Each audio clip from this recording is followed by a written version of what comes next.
The multiverse is now confirmed as a thing within Ethan Zero. So, could we see 3 different Shiki'S from different universes posing ready to fight against Ziggy and the Dark Stars? Most likely not. Hello everyone and welcome to the Anime Zillia, and today let's talk about chapter 172 of the Ethan Zero manga series. A chapter that not only confirms the multiverse, but also gives us more lore on Rebecca's Leaper ability, plus sets up for Ziggy versus Shiki in the future. So then let's talk about that Leaper ability and the lore that was given to us. As we know, Rebecca can use her ability to rewind time 90 seconds into the past, and this has no real effect upon the world. It simply just shifts our heroes into another world, making it so that they have changed their fate, but the world's history normally corrects itself after a short amount of time. So no long-term damage or side effects occur. However, when using the Cat Leaper ability, that changes things massively. Instead of just reversing time, the Cat Leaper ability also teleports you into another world. A world that runs parallel to the current world our heroes are in. Now, these worlds from Noah are referred to as another universe. Universe 1 was when Shiki died, and Universe 2 is when our crew won against Durgan. I found this small bit of lore very fascinating as it helps expand from a world building aspect. Now every time Rebecca cat leaps either on purpose or by accident, this could cause a massive change within the world's history or a character's personality. And 2 prime examples of this instance in where a character's personality changes upon going into another universe would be Captain Connors, because we've seen this on 3 different occasions now. And the second character could be Ziggy. In Universe 1, Ziggy is, well, dead. But also, before his death, he was kind, caring, and he looked out for other people. Where now in Universe 2 and in Universe 3, yes, we are currently in Universe 3, thanks to the chapter confirming this. Ziggy has changed into an evil and ruthless character. Plus, he's also alive, which basically means in Universe 2 and 3, or mostly Universe 2, his kind of whole character just kind of flipped over and did a 180. Went from dead to alive, went from kind to ruthless, went from caring to destructive. Now then, with Ziggy's character and this idea though, / example, it is a little bit of a grey area. Because when upon entering a new universe, our crew forget Captain Connors, yet they still remember Ziggy, just as him being someone different. So are the side effects of going into another universe different for machines than it is for humans? This still needs to be cleared out and explained, but it still keeps a bit of mystery to the series, which I absolutely loved. Right then, let's talk about Universe 3, as this is the current universe that we are in within the series. Rebecca doesn't remember using her Cat Leaper ability during the destruction of Nero 666. Personally, I think that this ability was used to reset both Rebecca and Shiki to the time in the series when Shiki had to make a decision about leaving or going after those bombs that were activated. Maybe off panel, Shiki tried to stop the bombs but failed, resulting in both Rebecca and Shiki's deaths, and that was the fate of Universe 2. However, just before her death, Rebecca's Cat Leaper ability instantly kicked in, making it so that she reverted back to when Ziggy was making that choice.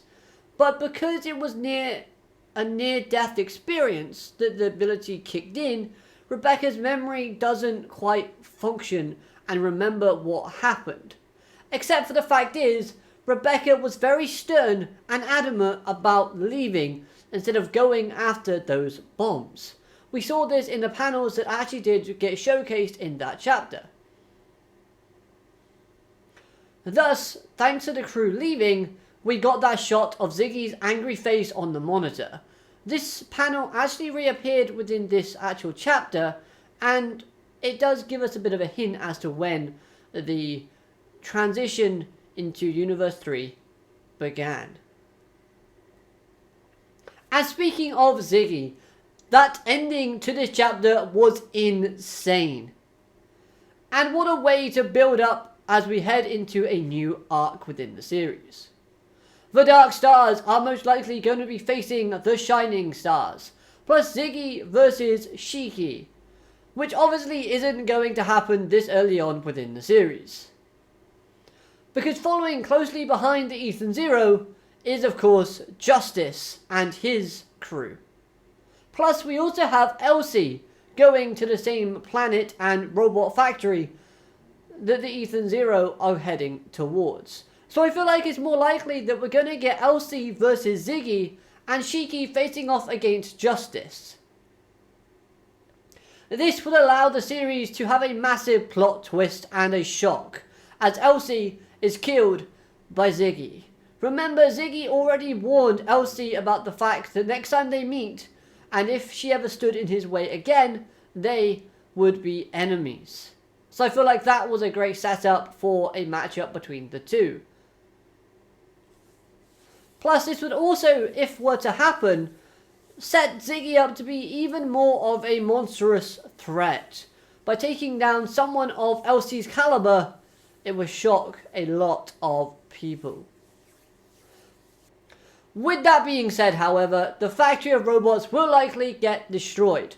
But even so, having this happen would not leave the Ethan Zero in a mood for celebration for victory, as our heroes would, yes, have done something big and monumental, but at the end of the day, Ziggy does have to get away and escape.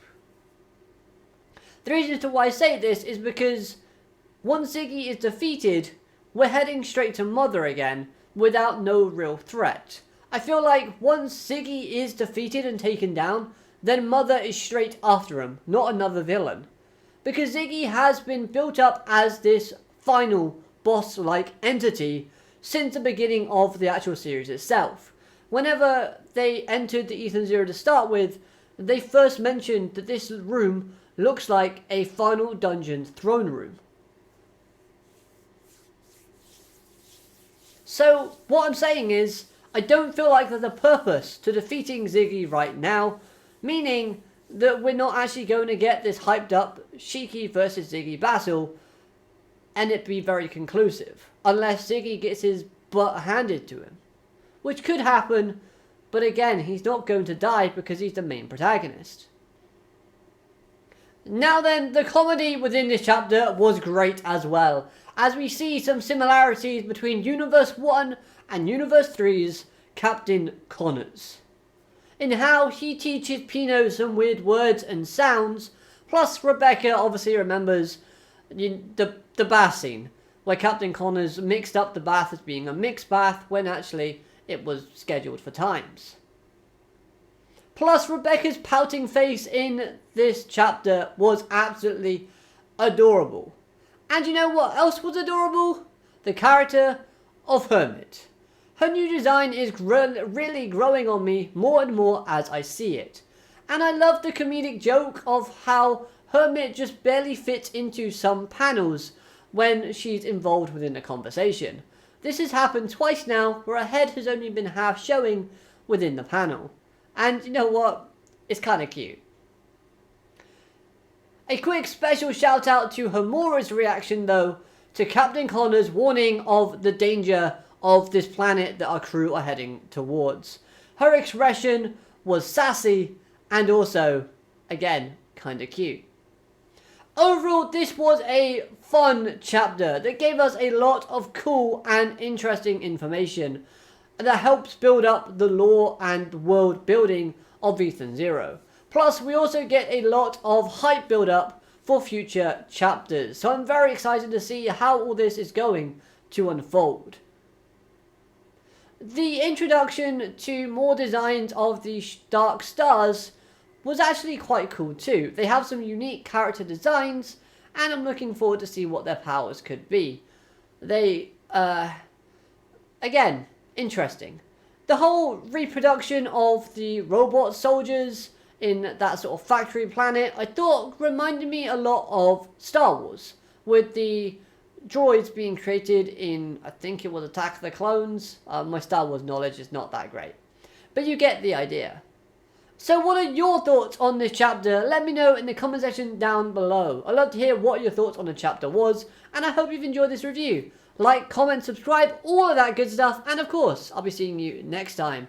Have a great day, alligator, matane, goodbye.